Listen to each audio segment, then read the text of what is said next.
Psalms 83, they're basically saying what this verse says. Come and let us cut them off from being a nation, that the name of Israel may be remembered no more. I know that sounds just too simple to be true, but literally that's what it boils down to. It is a jealousy issue that involved, as I said a moment ago, a man messing with somebody who wasn't his wife and produced a child, and the jealousy started from that point on, and it's not stopped. You know, Mordecai said something very interesting to Esther. Esther, who was a Jew.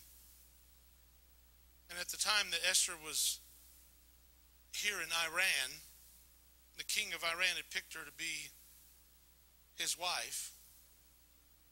And now the word had got out from Mordecai that Haman was going to slaughter the Jews. Where'd that come from? What is it about the Jews? They got to just, the Hamans and the Hitlers and all these guys just have to kill them.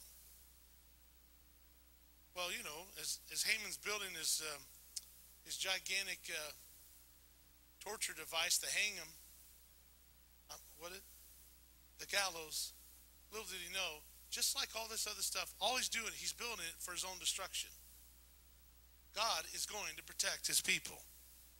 Am I right? But Mordecai has said something to little Esther, and I think it would be a good message for America right now and American Christians. Think not with thyself that thou shalt escape in the king's house more than all the Jews. Nor, if thou altogether holdest thy peace at this time, then shall their enlargement and deliverance arise to the Jews from another place.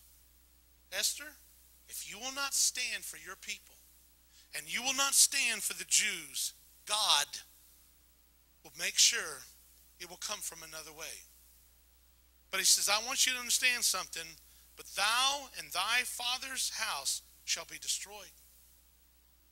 And who knoweth whether thou art come to the kingdom for such a time as this?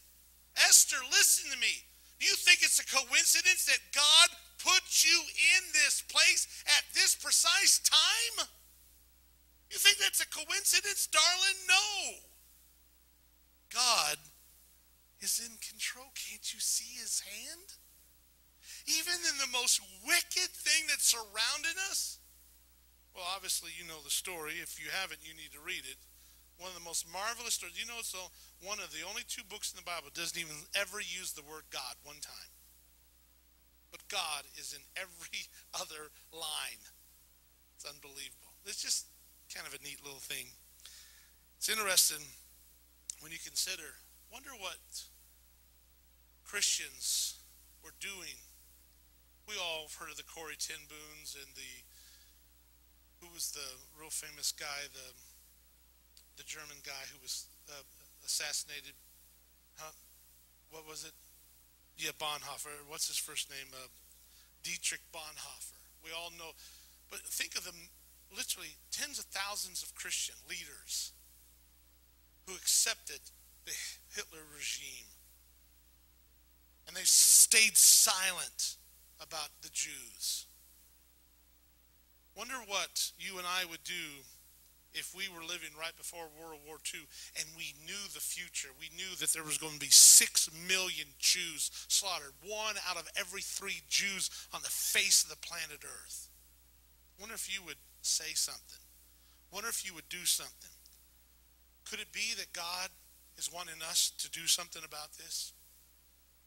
That you and I should be involved, that you and I should be concerned, that you and I should speak up, and we should stand for Israel? God says, I'll bless them that bless you, and I'll curse him that curses you.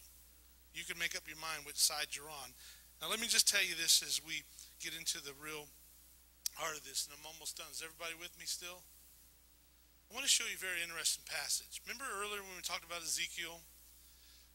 Ezekiel's scenario, Ezekiel 38 and 39, it's kind of weird. Egypt's not in there. Matter of fact, a lot of the Arab countries are absent. affairs of Israel at? Apparently something has transpired that something's missing. The answer to that might be found here in Psalms 83. And listen closely. It's a prayer of Asaph. He says, keep not thou silence, O God. Hold not thy peace, and be not still, O God. For lo, thine enemies make a tumult. They that hate thee have lifted up the head. They have taken crafty counsel against thy people, and consulted against thy hidden ones. They have said, come and let us cut them off from being a nation, that the name of what? Israel may be no more in remembrance. Now watch closely. Very important that you watch this. They have, help me where I underline this, they have consulted together, with one consent, they are confederate. Notice those three phrases, those three words there. Very interesting thing. I'll show you why in just a minute. They are confederate against thee, and then it begins to list them. And there's 10 of them. The tabernacles of Edom, the Ishmaelites of Moab, the Hagarenes, Gebal, Haman, Amalek, the Philistines, with the inhabitants of Tyre, Asher, also is joined with them. They have helped the children of Lot. And then it uses this interesting phrase that means stop and think about what you just read. Selah. Okay? You know what? That's a stop sign saying, okay, stop and look. Look both ways. What did you just hear? I'll tell you what you just heard.